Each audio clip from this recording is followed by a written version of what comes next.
keep it alive through these lines I write. I keep it live cause I thrive. I might just blow your mind tonight. I'm so hyped, but it's no hype. From this height, it's direct hits on sight.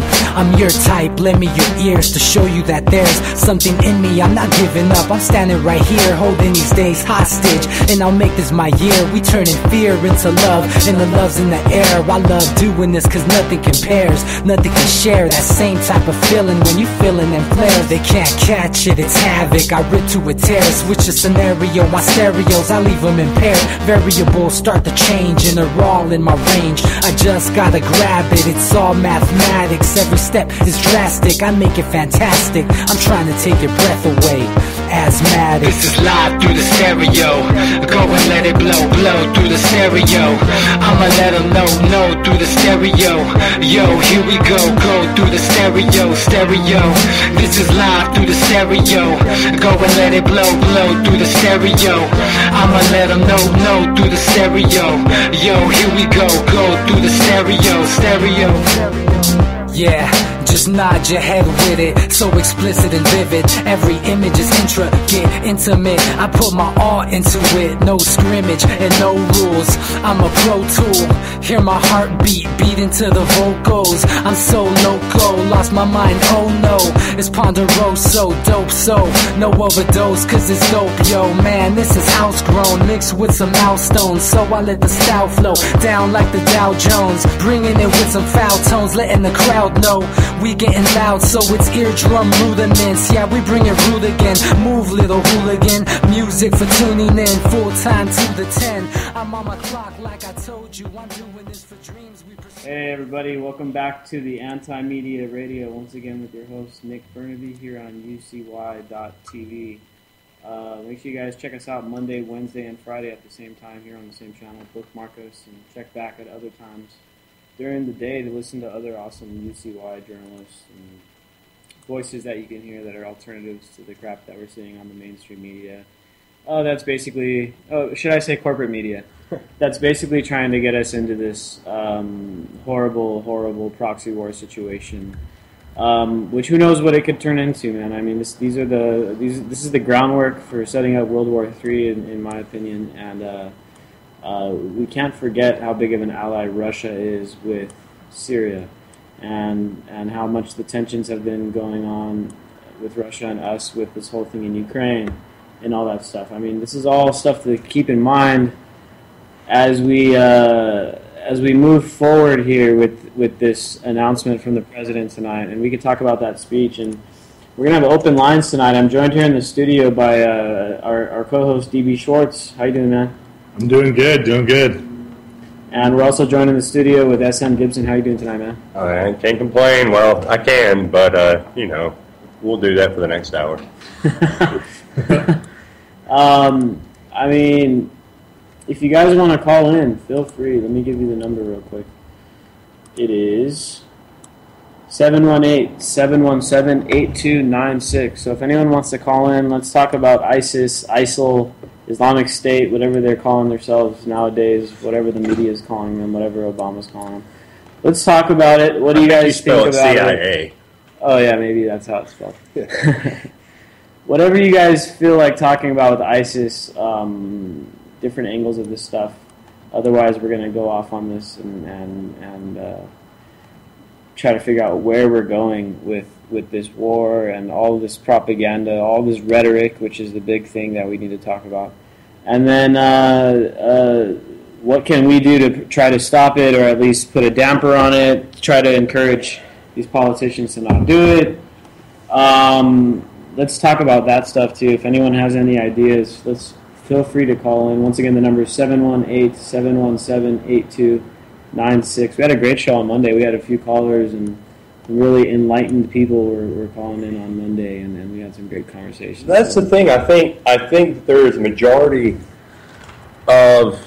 there's a silent majority of Americans that are very sick and very tired of the current situation, but at the same time, they're silent. They're still in kind of disbelief over the situation. A lot of them today are Republicans. 8 years ago when Bush was in office, they were Democrats. And people get sick of the system when their party's not in charge. These same people that hate the government today that are Tea Party people or Republican people, when the Republicans elected in 2016, they'll be back on board. If we make it to that point, I mean, we're dealing with the imminent, which is we're going back into Iraq from our Nobel Peace Prize winning president. We're likely to attack Syria, who's done nothing to anybody. That doesn't mean he's a good person. It doesn't, I get all that. It's not a defense of that country and sympathizing with them. It's just they haven't done anything to us, period. Any person that has been attacked, or like the videos of the journalists, where were those located at overseas? Who's come into our borders and harmed us? No one. It hasn't happened. We have not been attacked. This has been us provoking people. This has us been going other places, and then violence occurs, and then they just automatically say, well, we should hurt these people because we were there, and they hurt us because we were there. But we were there because we loved them. We just wanted them to have freedom. Right. Yeah. I mean, it's the age-old. It's the age-old thing we always use. Is we always like to do it under the banner of freedom. Freedom's an ideology, and it's really not one if it has to be rammed down somebody's throat by force. It's just another, side of the same coin that communism's on. It's a way to kind of trick the masses into thinking they're working for themselves, and in fact, what do? You work for a dollar that declines and pay an income tax that's split into thirds and goes to foreign corporations because the corporation you were born into allows it. So we're at that point, man. We live under an ideology too. American freedom is another trial government by the people in charge that pretend to represent us. And, we're seeing through the facade now. We really are. Yeah, I posted an article yesterday, last night actually, about how, that Stanford study about how the U.S. is an oligarchy. We talk about it all the time on the show. But I posted the article last night on the Facebook page, on the Anti-Media Facebook page, and, almost everybody that commented on it was like, tell us something we don't know. It's like, people already know that we're a damn oligarchy, you know what I mean? So it's like, what in the hell are we going to do about it? We all know that it's wrong. We all talk about it being wrong. Historically, people just dislike the government no matter what. So, what's it going to take to get us to this point where everybody's finally like, okay, the jig is up, the curtain is pulled back, we know it's an oligarchy, whether it's formed under the name of communism, whether it's formed under the name of capitalism, whether it's formed under the name of fascism, in the end, it's always an oligarchy, right? Right. So, doesn't matter. The thing that's going to save us is definitely not political ideologies. That stuff is not going to save us right now, because political ideologies throughout history, it's an organization that always ends up turning into something that it was created to be against. And it's tribal at its root, dude. Just look at it. Look at Israel. Israel's a perfect example of how an ideology becomes racist, fascist, you name it, any way to divide, right? People need to stop looking to other people and look to themselves to change things, period. Everybody expects somebody else to fix the situation, when ultimately it's us. It's us that fixes it. It starts within ourselves, and it's how we treat our fellow man. And that would resonate, and that would actually change things. Exactly, man. And everybody wants to wait for the next Martin Luther King to come around and stuff. And of course, if the next Martin Luther King did come around, that would be a good thing. But there's a problem with people like Martin Luther King. They get shot. Yep. So I think Bill Hicks had a real good interpretation of that. Yeah. It has to be a cultural change, man, and it's got to be at the community level, where we just become as a culture completely resistant to any of these ideas. And I hate to say it, but this is the same idea that our own government was pounding into the heads of these Sunni extremist religious-based violent organizations, this is why America created those people, because they would be an ideological opponent to any other regime in the area. So they would, just like they did with the Mujahideen, which became the Taliban, just like they did with Osama bin Laden, they radicalized these people to a point where they were culturally opposed and ideologically opposed. And so they became a permanent fighting force. And now you look at it today, now our very own idea of radicalizing people and brainwashing them to fight against or destabilize certain regions, our own government says that it's now our problem to go in there and go against these same ideologically radical organizations that we helped create. It just doesn't make any sense. Well, okay, this is kind of the same thing, but a little bit different. And please, one of y'all tell me the answer to this. When was the last time the United States of America had an enemy that 20 years ago, 25 years ago, was not our ally? When was the last time we had an enemy, quote unquote, that we didn't train, we didn't fund, and was not at some point CIA-based, on record, and was our ally? I mean, it's a joke. I mean, IG Farben is IBM. I mean, it's been going back since the very beginning. You always play all sides because you don't have a side. When you get to a point where your money is in a trust and it's at a point where you could never possibly spend it, ever. In fact, it's so much money that you buy governments. Well, you don't have nationalities at that level. You really don't have any identifying markers to you except your obscene wealth. And that's the world they're setting up. You get stuck in a country, you're a slave, they're up in a Gulfstream G6 doing whatever the hell they want. The government loves you. I don't know what you're talking about. So this is where we're going, man. The Brave New World is that. It's the teeming, unwashed masses being in this gigantic, like we were talking about before, technological grid that you cannot defeat, and pretty much living human gods above us. They're going to get to the transhumanism stage way ahead of everyone else.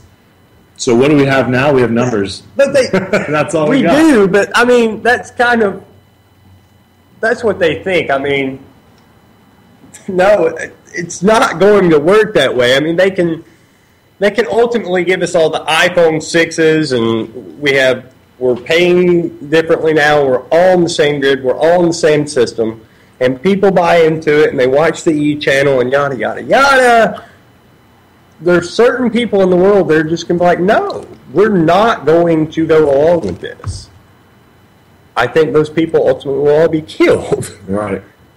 But well, they can try, and that there's the rub. You know, how many people can you make disappear and make all of their families disappear and all of their friends disappear? And then people will believe a lot. They will believe a lot, but they're not going to believe when it's thousands and millions of people. I believe that point of no return has been passed for them. And you're right. They're going to have to try these plans out to eliminate pretty much anyone who's a dissident. But, man, has it got to be, at this point, billions of people. It's not just us. It's not just us in this matrix. There's people that are on both borders that aren't in this matrix. And there's people all around the world that aren't going to let it happen. Though, I think. Ultimately, they are factored into that equation. Right. I don't know. I think Adolf Hitler is alive and well and living in Miami, Florida. Yeah. I had sex with her last night. That's what I think. You know, here's another thing out of that speech that I found horrible. Obama sat there and took credit for saving those Yazidi people. Right. When in fact, that's not the case. The Kurds saved the Yazidis, and they took them through the Turkish border or something like that, or through Syria or something like that. And Obama sat there and took credit for that. And then I just read an article today that was from someone in the Yazidi region that's part of the refugees over there, basically saying, "Hey, you guys keep saying that you bailed us out and stuff. You didn't do shit. We're all starving to death still. They're sitting in refugee camps starving, and they're saying you keep saying you sent humanitarian aid. Well, we didn't receive any humanitarian aid. We didn't see any of the humanitarian aid." Obama said it. I know. Exactly. So, I mean, this whole thing where they said that, we talked about this extensively when they first started bombing Iraq again. almost all of the airstrikes, and there's been 150 of them, and the cost of these airstrikes, I forget what it is, but it's in the millions and millions already.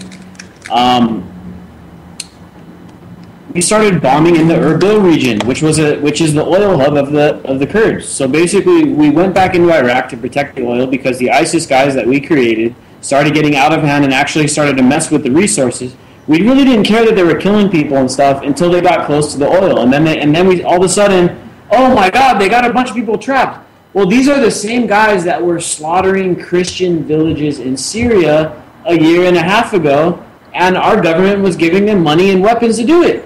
So, I mean, people have to stop falling for this crap that the government feeds us, that this is a humanitarian mission.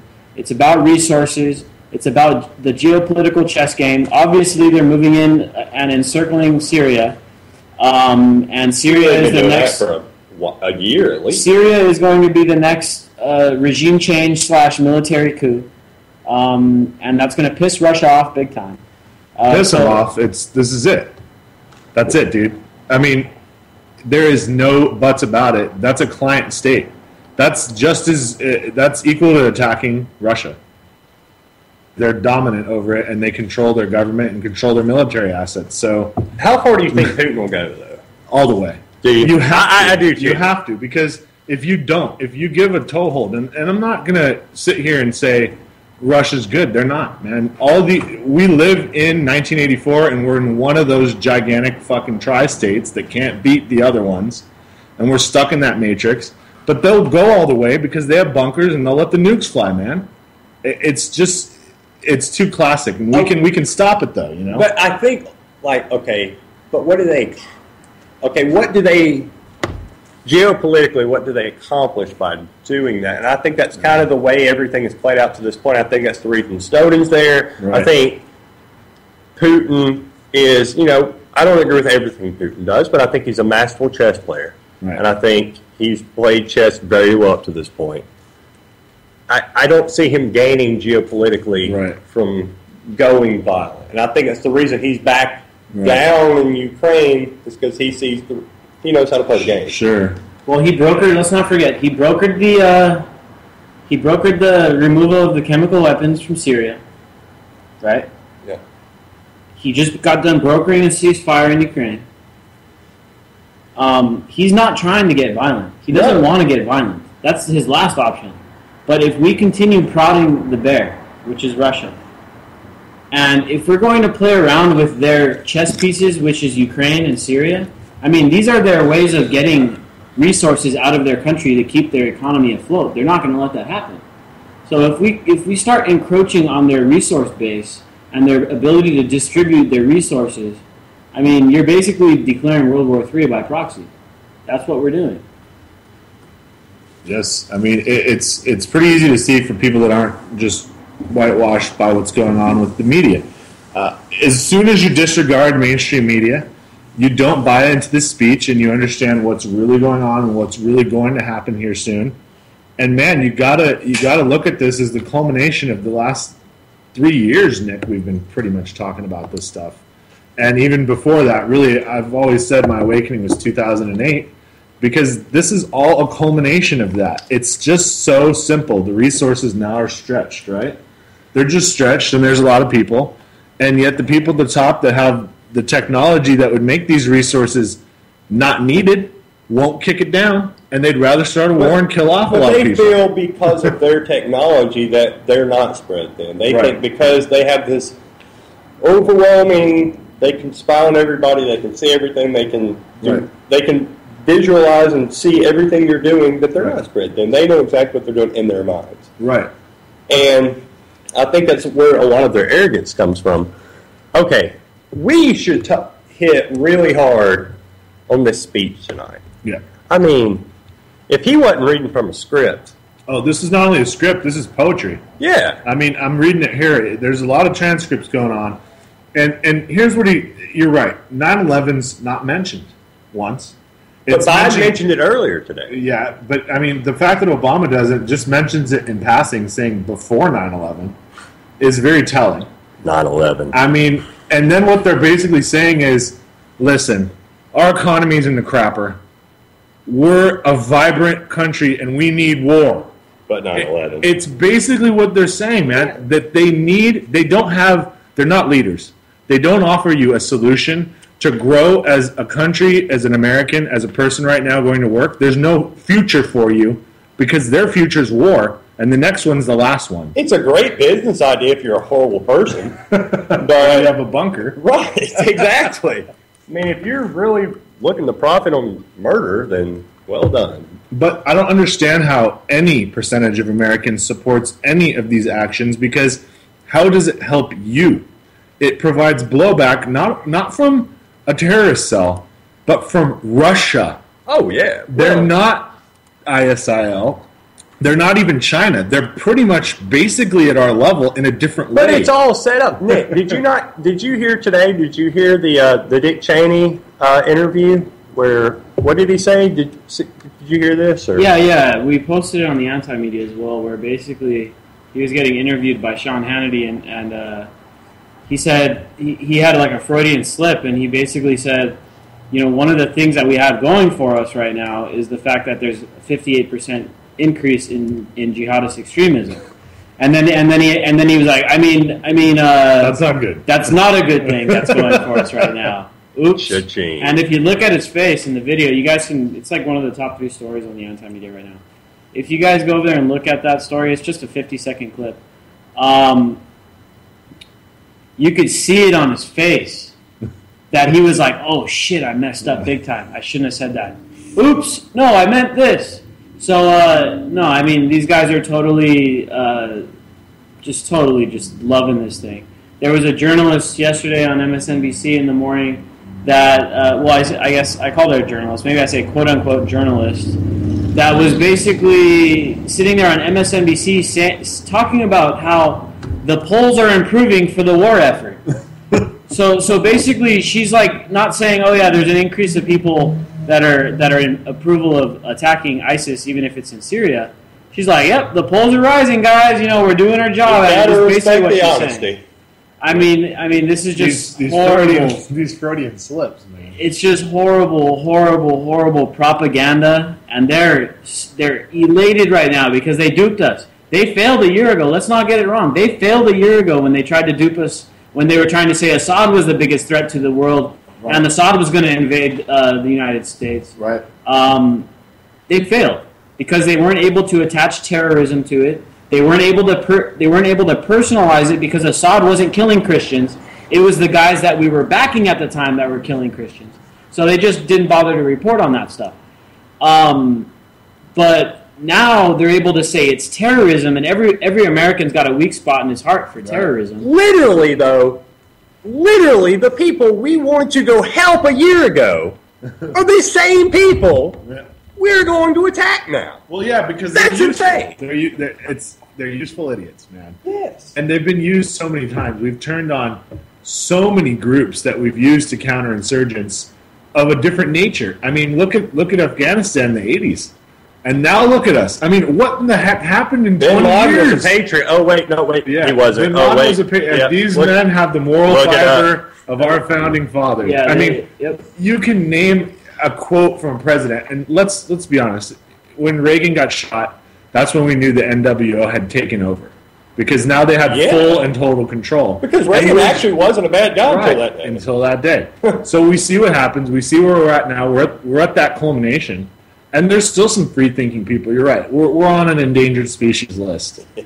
But that's not a bad thing because you don't necessarily want to live in the world they're building. Let's break that idea up. Let's make something better, or else so be it. Because I really don't want to be around to see that. Ultimately, though, I do think there's a possibility for us if we all rise up together as a society. Mm-hmm. And we all collectively just say, okay, you know what, I've had enough. We're done with it. Yeah. Take your dollars out of the bank and burn them. And then tell your job to shove it. And then take over houses that aren't being used and start planting crops. What the hell can they do? If we rose up together, the police would turn, the military would turn, the CIA would turn. Like we said a couple shows ago when we were talking about Ferguson.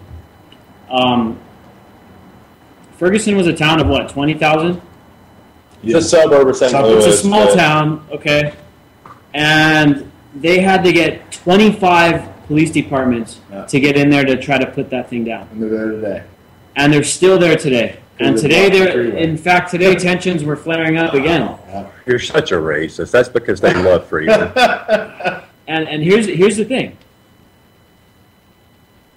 If it's just a small effort like Ferguson, where it's just one town and the rest of St. Louis didn't do nothing, and in fact, remember that guy we had on the show last week was saying, hey, when Dan Johnson was on the show, Right. he said he was like 4 miles away at the next town over, And people didn't and care. people were completely apathetic. And people were, oh yeah, but that's in Ferguson, that's 4 miles down the road. They were like, they didn't even care. It was just something that they saw on the evening news. That's all it was.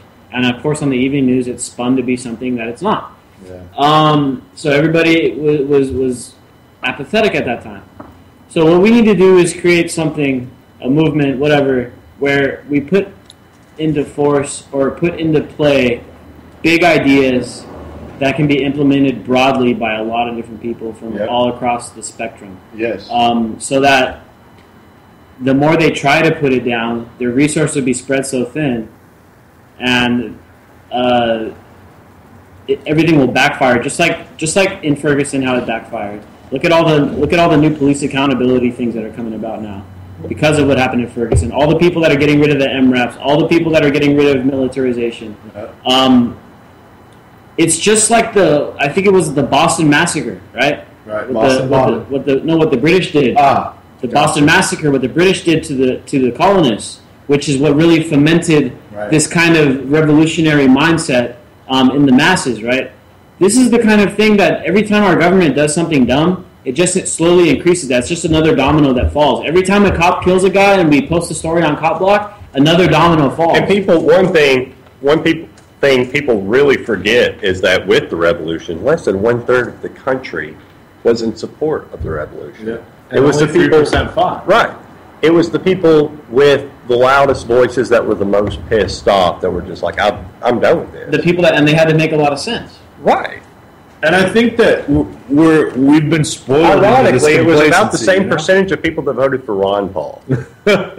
And you're right. Those numbers aren't going to count for as much with the fact that they're in real time pretty much keeping tabs on everybody. However, like we were talking about earlier, that heart and mind thing can work both ways. Yeah, they can send out all kinds of propaganda, but 1 million trolls aren't going to beat 300 million people. It's just not going to happen. So that's the whole thing. It's already you can account for 300 million people. I think you have to attach the message to the people that believe, and I don't think. I would love to say 300 million people would. But If like they we had just to, said, yeah. the revolution started because of 1/3 of the percentage of people. I don't think you can account that everybody's going to change their minds overnight. Right, but it's unnecessary because the propaganda war is lost and being lost by them because they're just outnumbered, man. There's 5 major news networks in the U.S. They do a hell of a job with it. They do for now, but we always like to say that people that watch TV are old, and soon they'll probably not really matter too much anymore. And they're not controlling the internet very well. Old people watch the news. Right. Young people watch E! They watch MTV. They watch VH1. True. They watch this stuff. To a lesser amount. Right. But the internet's so much more entertaining and so much more invigorating, and kids don't want to sit there anymore and be shot beta waves all day. It's not doing it for them anymore. They You want got to to remember, people can still watch The Walking Dead without having a cable subscription. All they got to have is Hulu Plus or whatever that thing's called. And I don't know anyone that's going to go on Hulu and watch MSNBC. No. So I think, as SM was saying, the old people still watch the news on TV. As they die off, so does the television news. But these guys are making inroads into the quote-unquote independent media. Think about Vice. Right. Vice is completely propped up now by Rupert Murdoch. Right. It's quickly becoming an asset of Fox News. Well, it is Fox. And how? Please explain to me, Nick, how I don't know. How did Vice get the authority? Like, if ISIS is so bad, didn't they just recently go over there, hang out with ISIS for extended period of time? They did. It's another thing that doesn't make sense. If ISIS is over there kidnapping journalists and cutting their heads off, how in the hell did Vice get in there and get a full-on documentary done with these guys? And they didn't bother kidnapping the Vice guys. Oh, you work for Vice? Okay, now we won't kidnap you, cut your head off. But this guy that works for Time Magazine, we'll kidnap him and cut his head off. Yeah, it's asinine, man. And then people are spouting it out like it's an alternative. It's not. It's as much as an alternative as Drudge Report is, man. Things are going to get called out. People are going to find out who's co-intel. It's not hard to do because you follow the money. That's all you got to do. If you're well-funded and somebody else is paying you, you're compromised.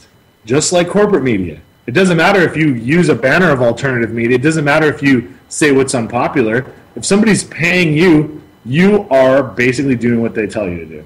The sad part about Vice is that they got that guy Tim Pool, which is that famous live streamer from Occupy New York, right?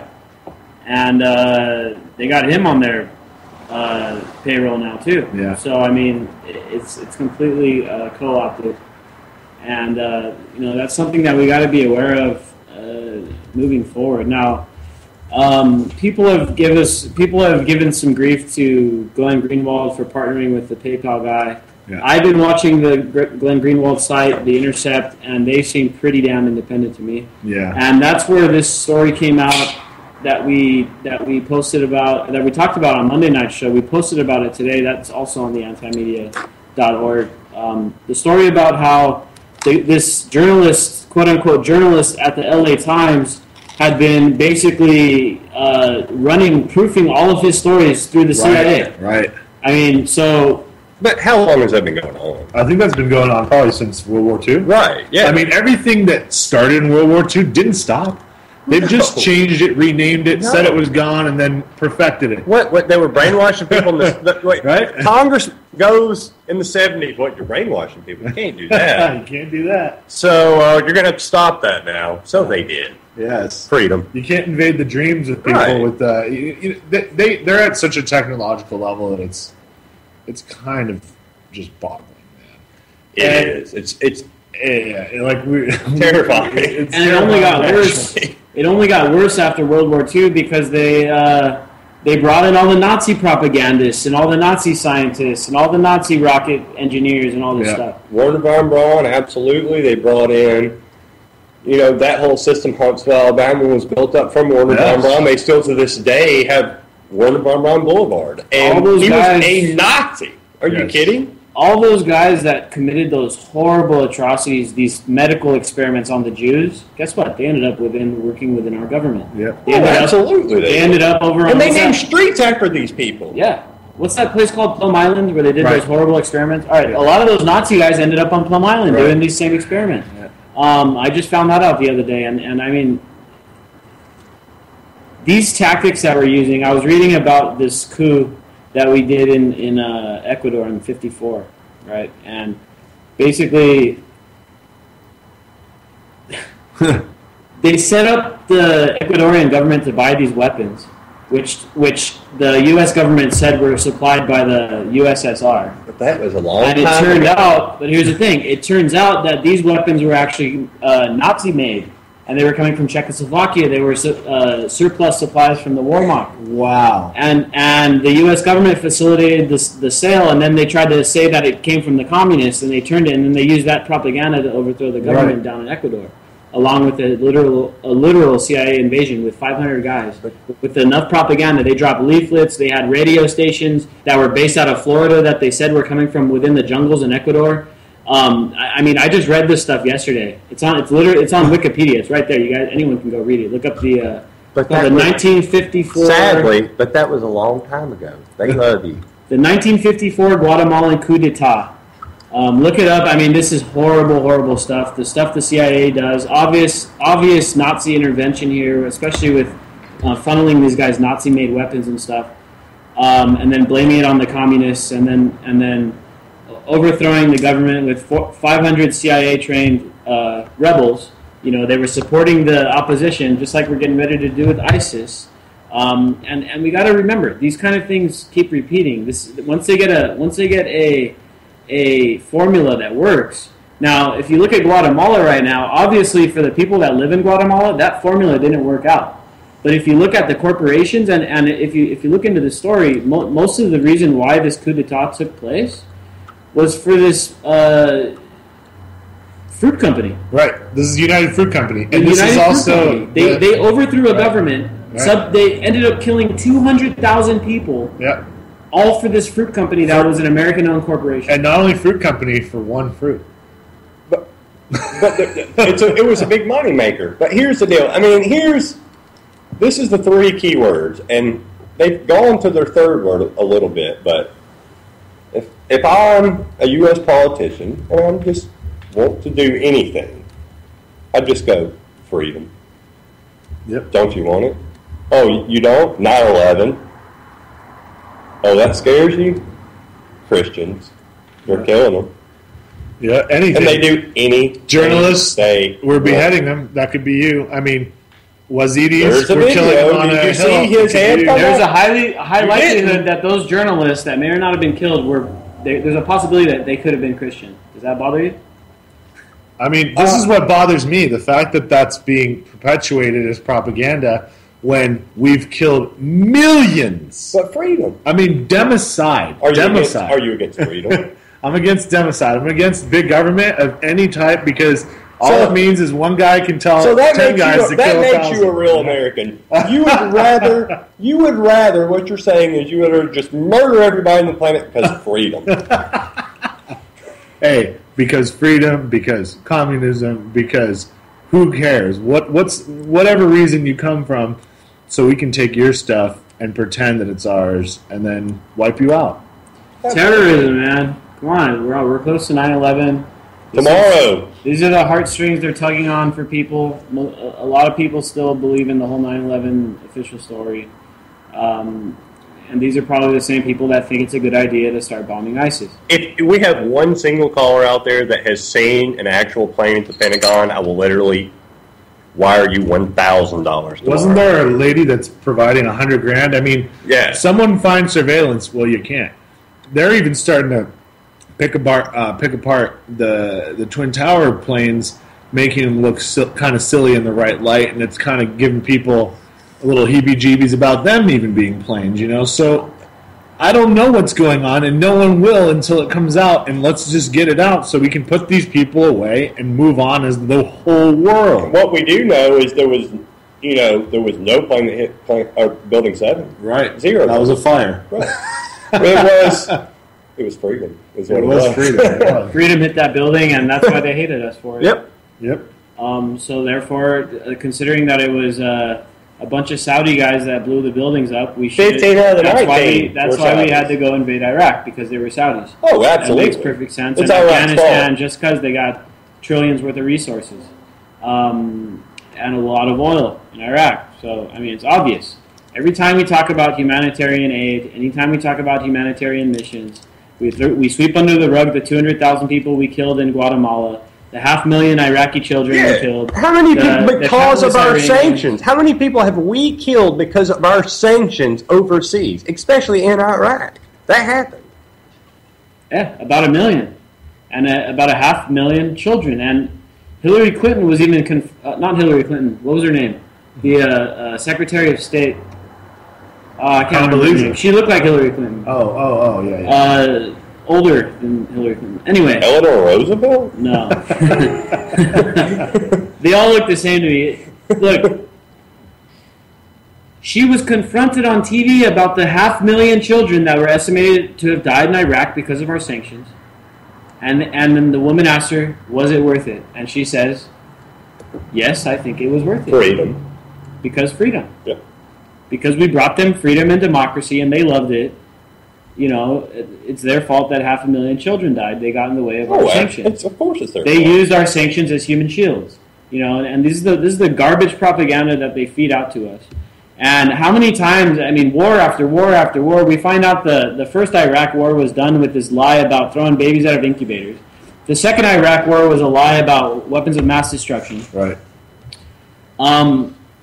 And we know about all these lies, and yet these same, I hate to call them idiots, but they are, that watch this crap on TV, actually believe this line again, and they're full for it. They're fully full-hearted, and they fully support us going in and bombing Syria to take care of terrorism. My one statement, I stand by it, and I said it earlier.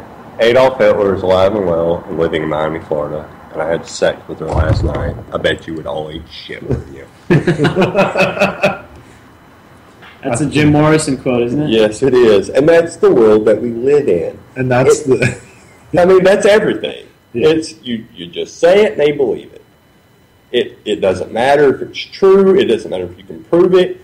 Here's the boogeyman. Be scared of him.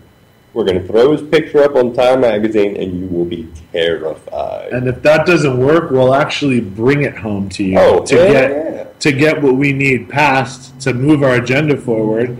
For the, like we are always saying, man, the total control grid, and that's what it's just. That's the end game. The end game is when you get chipped. That's it. That's it. This show's over. Your life as you know it is over. That's the end game.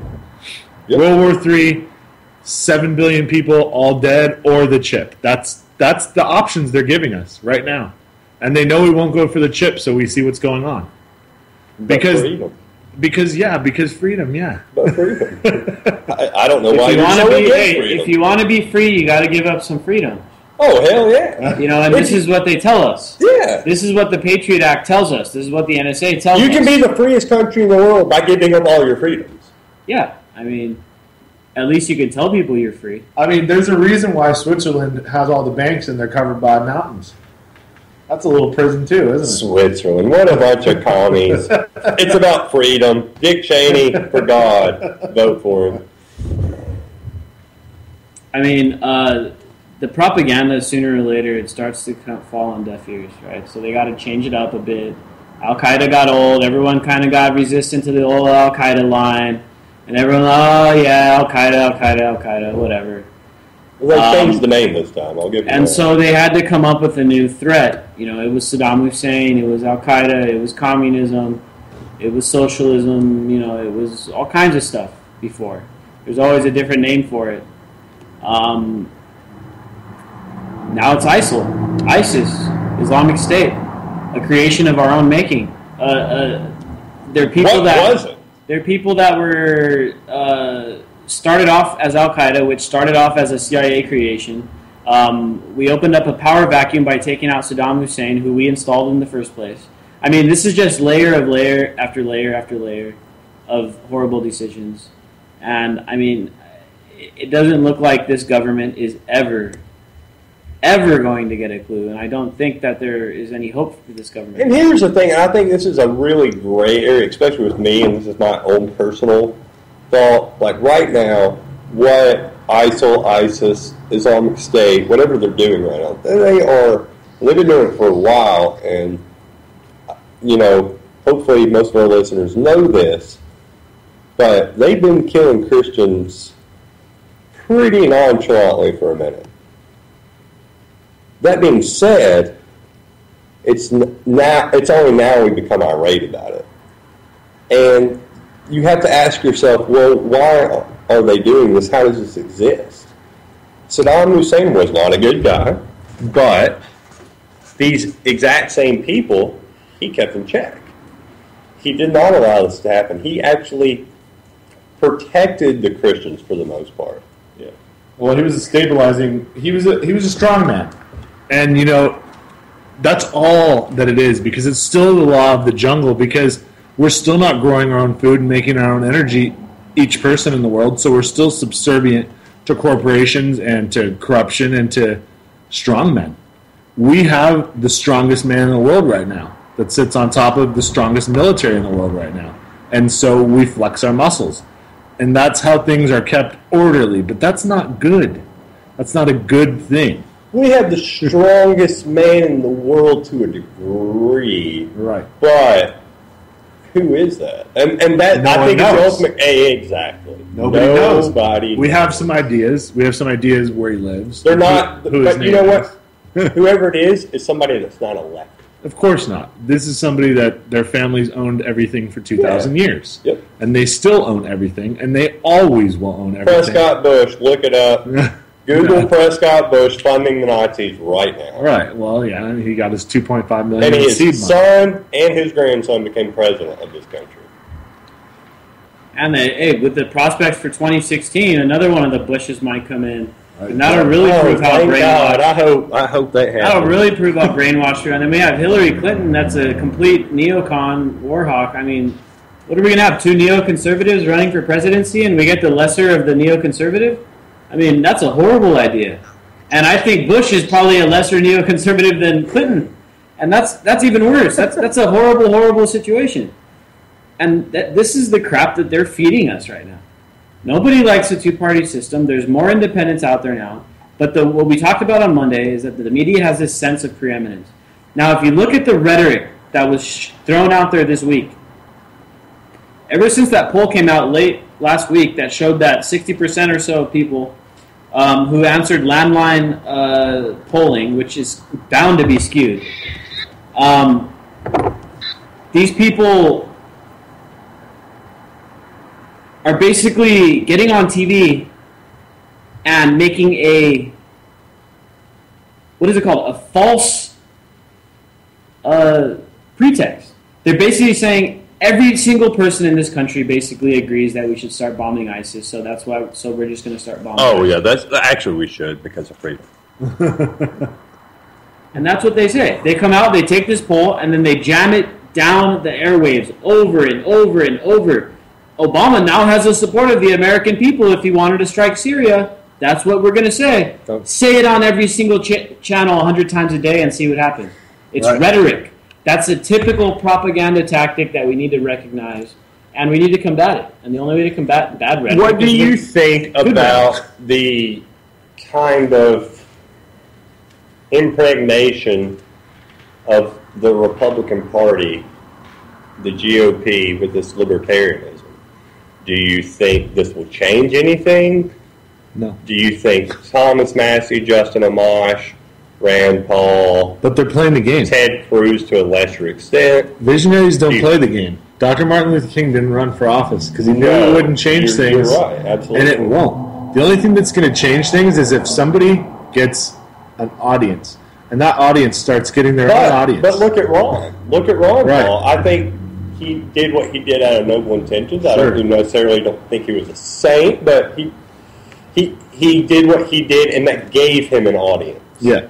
His political platform gave him an audience, and I don't think he ran because he thought he would ever be president. Right. I think he ran because this gives me the biggest audience possible to relay my message, basically with him, about the Federal Reserve. And I also think he ran to a much greater extent than people understand, because when you do have an area where you control, like Corpus Christi, for 4, 5, 6, 7 terms, you can create the community that you want. Jackson, Texas. Absolutely. Exactly, and he has, man. He's been able to set up homestead laws so that there's ways that you can get around property tax, which, by the way, means you never own a home, so you never have a reason to not work. I mean, we have so many things he wanted to get rid of and get back to things prior to 1913, man. It's all that year. That year is the worst year ever because IRS and the Federal Reserve. Yeah. Are you kidding me? And it's when all these citations and fees and everything you would ever think about to make money out of thin air for no services. Well, Walker, that was the year we got freedom. Yeah. Freedom from the gold standard. Yeah. I don't really finish that off for us. But. I don't have much hope for this libertarian strain of these guys in the Republican Party because, I mean, just look at what just happened. I mean, this whole thing with ISIS, half these guys that are supposed to be standing up against this stuff were basically like, yeah, I'd do it. I'd take it to Congress, but I'd still do it. I mean, so in the end, I mean, we got to remember that we're ruled by an oligarchy and that the elections, we've seen it, the elections are rigged, more or less, to an extent.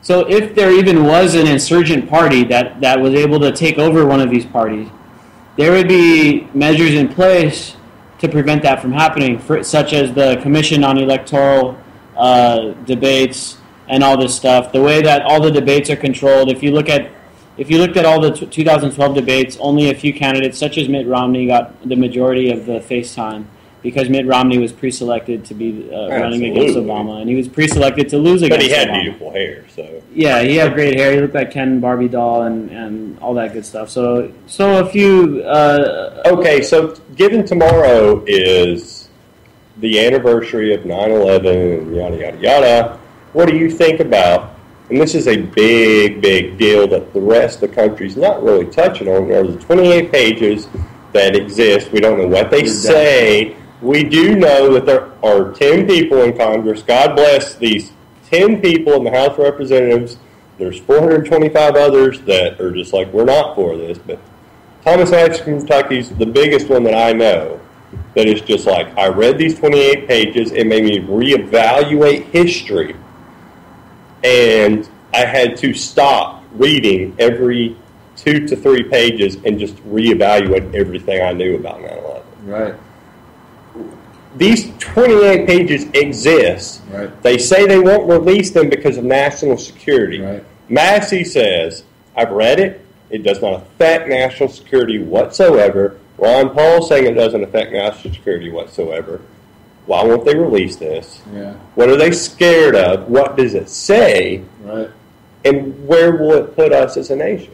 Well, the problem is that the damage from 9/11 and the reaction of it, and the biggest thing I can think of is the wars and the Patriot Act.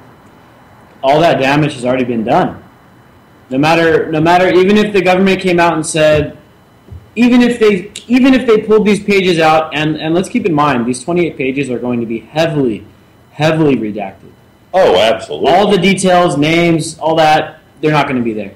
But just one congressman's reaction of his, I have to reevaluate history kind of thing. It's like, what is it saying in this thing to the rest of the American public? I think there's been a lot of speculation. I've read a few books, especially by former people in the security apparatus, especially the CIA. And from what we've read, or from what I've read, that people have been able to put through press somehow, is that pretty much their thinking is that this was Mossad that did it to us. And people wonder why, so that we'd fight their enemies for them and provide them security. And it's really that simple. And there were people within our government that worked in collusion. They have dual citizenships, and they're very easy to find who they are, and the money trails there. However, you do something about it, you're done. Now, let me go a little bit off the deal here, but I've kind of personally thought the same thing you just mentioned. Now, to me, it seems like there's a three-headed monster that's running the world. Mm-hmm. It's Israel and Mossad. Mm-hmm. It's the United States and CIA. Mm-hmm. And it's Saudi Arabia. And probably, yeah. We got 15 or 19 hijackers from Saudi Arabia, and they're from Saudi Arabia. Clearly, that's attack Iraq, because that makes the most sense. Oh, Afghanistan, yeah, they're from Saudi Arabia. It starts with an A. The second word starts with an A, and so does Afghanistan. Let's attack it. Right. That three-headed monster is what I think is globally controlling the wealth of the world, especially Saudi Arabia. Think about the way the Bushes palled around with the king. Sure. And then they're given carte blanche and they can do what they want. For a time, you have to understand that ocean of oil is very rapidly being drained, and it's pretty much at its half peak. And we'll get rid of it in 25 years, the way we're consuming. At which point, they're going to need some freedom and democracy. Freedom! Right now, yeah, they may have a, I guess what they would probably call in the media a monarchy, but in reality, it's a brutal dictatorship that is basically completely ignores human rights. They are literally the people they say we should hate. Yeah, Saudi Arabia are the guys that we should be bombing and invading. They're the radical Muslims, not Iran. And they're through proxy. They're the ones that really prop up the ISIS groups and the Al Qaeda groups. Yep, and Qatar. And that's what they do. But freedom. and United Arab Emirates. Yeah. You have to look at these. I mean, these groups, man. It's impossible to tell. When you talk about a octopus with tentacles, you got to throw in City of London because they control money supply. You got to throw in Vatican because they own all the land. I mean, there's a bunch of different centers. You can throw in, absolutely throw in Moscow and Beijing there too because they control their own spheres. And you're right, Saudi Arabia is given a pass because they still have an ocean of oil, and when it's drained, I'm sure there'll be a giant fishbowl over there. So, you know, these things are coming home to roost. You can't lie forever. The CIA book I read said the scariest thing about Mossad is that they pretend to be your friend, and then they make it look like an Arab country attacked you because they're very, very good at doing that, and that they were probably, in cahoots with some of these groups and took out the Liberty too. I mean, this is off the top of my head. Maybe you remember what I'm talking about. There was a situation, and please forgive me for not remembering the details. When Lyndon Johnson, I know there was a situation when there was a ship that Lyndon Johnson ordered Israel to bomb the ship and sink it. The USS Liberty. Yes, and it was on the tapes of Johnson, and it didn't sink. And the only reason it came out and it was Israeli aircraft people that were bombing it is because they actually made it back to shore, bombed, senseless. And I don't remember the details. Please forgive me for not. Look it up yourself. But that's how far back this goes, of Israel kind of doing the devil's work for the United States. Yeah, I mean, false flags have preceded almost every war. Whether it's a false flag or just an outright lie, like the last time I went to Iraq. And I mean, what we're doing right now in Iraq, I mean, the first beheading video has basically been debunked.